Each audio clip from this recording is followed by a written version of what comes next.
Before we solve this problem, let's take a moment just to review some number relationships that you ought to know heading into your exam.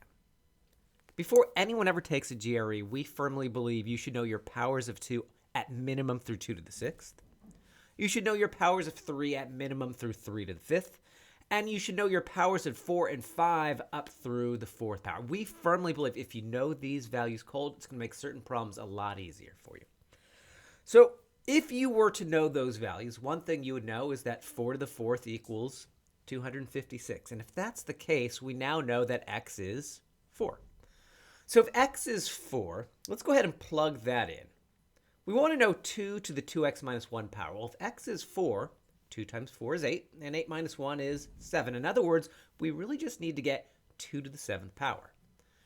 Now, again, if you know your special powers in the way that we recommend, you would know that 2 to the 6th is 64. So if we want 2 to the 7th, we need to multiply that by 1 more 2. And 64 times 2, that's 128. If you can't do that math on your own, 60 times 2 is 120, and 4 times 2 is 8. And there you go. That's the reason here that 128 is the correct answer.